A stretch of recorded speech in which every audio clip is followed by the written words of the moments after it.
आणि अमोल कोल्हे यांना प्रदेशाध्यक्ष करण्याचा निर्णय ठरलेला होता.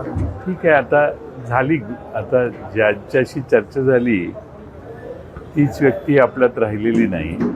त्यांचे अनुयायांनी आता त्याच्यावर त्या बाजूच्या लोकांनी विचार करायचा.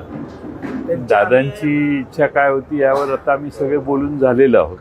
आता परत त्याच विषयावर आम्ही बोलण्याची आवश्यकता आहे असं मला वाटत नाही. कारण दोन्ही राष्ट्रवादी एकत्र येऊन अमोल कोल्हे यांना अध्यक्ष, युवा म्हणून अध्यक्ष करायचं हे सगळ्यावर आता बोलणं झालेलं आहे ना. आता तोच विषय किती वेळा बोलायचं. ठीक आहे, दादांची तुमच्याबरोबर चर्चा झाली आहे की तुम्ही जेवढे सगळेजण सांगताय ते अनुयायी का मान्य करत नाही, तर त्यांना यातलं काहीच माहित नाही. वेगळे प्रत्येकाची वेगळी कारणं असतात.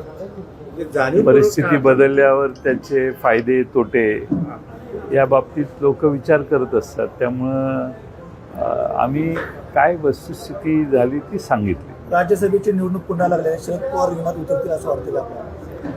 मी पक्षाचा अध्यक्ष नाही आहे, त्यामुळं पक्षाध्यक्ष आणि पवारसाहेब आणि श्रेष्ठी हे बसून ठरवतील, त्यानंतर त्यावर विचार होईल. साहेब, रोहित पवारांनी सांगितलं की जे तुमच्याबरोबर चर्चा झाली होती अजितदादांची, की त्यामध्ये अजितदादा तुमच्याबरोबर येणार का अजितदादा त्या गटातून बाहेर पडणार.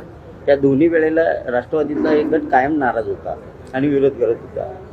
तुम्हाला बैठकीला तुम्ही सगळ्या गोष्टीचे साक्षीदार आहे आणि नेमकं काय आहे ते महाराष्ट्र सगळे तुमच्याकडे वाट बघतोय की जयंत पाटील साहेबांना सगळं माहिती आहे. अप्रत्यक्षपणे दादा काय बोलले काय नाही याच्याविषयी आता बोलणं प्रस्तुत नाही आहे. योग्य वेळी आपण त्यावर भाष्य करू. याला जोडूनच प्रश्न, अजितदादांच्या कुटुंबियांनी आतापर्यंत प्रतिक्रिया दिली नाही, मात्र त्यांच्या सोबत असणारे आमदार किंवा जे पदाधिकारी असतील त्यांच्यातल्या कोणाला वाटते का विलिनीकरण होऊ नये त्यांच्या पश्चात, त्यामुळे या चर्चा केल्या जातात. नाही, आता मी त्याच्यावर विचार करायचंही थांबवलेलं आहे. कारण जी वस्तुस्थिती होती सांगायचं त्यावेळी झालं.